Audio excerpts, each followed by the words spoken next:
Bonjour, aujourd'hui j'avais envie de faire une vidéo sur comment prendre en charge une personne Alzheimer, comment créer le contact en fait, parce que souvent on a tendance à faire les soins et on ne se rend pas compte forcément que la personne n'est pas en contact avec nous et donc souvent le soin est plus difficile, les résidents se contractent, refusent ou alors ne répondent pas, ont l'air dans le vague ou ne comprennent pas ce qu'on dit. Donc voilà, donc la première chose, moi ce que je fais c'est déjà je leur touche la main. Parce que des fois, souvent, ils ont les yeux fermés.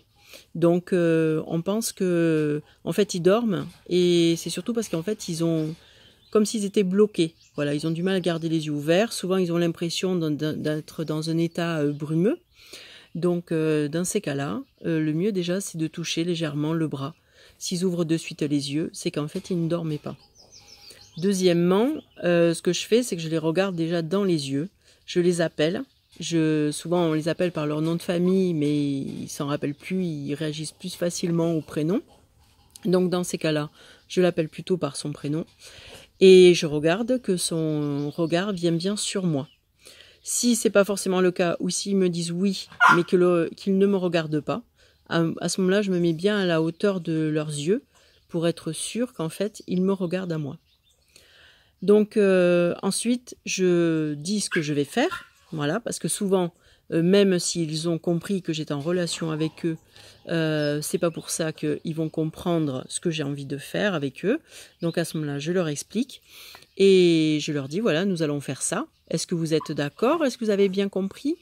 Voilà. Et s'ils vous répondent, bon, mais là, c'est déjà s'ils ont l'air d'avoir compris. Quand à ce moment-là, vous faites le geste, donc à chaque geste que vous allez faire, vous expliquez ce que vous allez faire. Et si à un moment donné, vous sentez une résistance, mais en fait, c'est qu'ils n'ont toujours pas compris, ou alors c'est qu'ils sont fatigués. Ça leur est difficile de bouger. Donc dans ces cas-là, eh bien, vous recommencez, dites voilà, je vais vous aider, vous les rassurez, comme quoi ils vont faire à deux, et vous allez pouvoir leur donner votre énergie pour faire les choses. Voilà. Donc ça, en général, ça aide bien.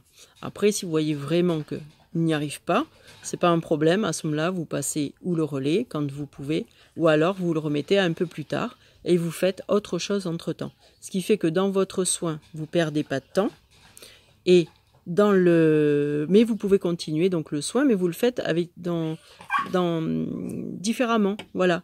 Je sais pas, moi par exemple au niveau de la toilette, on va vouloir peut-être lever la personne pour la mettre d'abord aux toilettes, vous sentez qu'elle a du mal à se lever, que c'est compliqué pour elle, et bien à ce moment-là, commencez déjà à nettoyer le haut, et après vous voyez, si elle est plus enclin à se lever, vous pouvez faire la toilette et faire plutôt la pause WC après. Voilà. J'espère que ça vous a bien aidé. Voilà les informations que je peux vous donner pour aujourd'hui. Je vous remercie. Au revoir.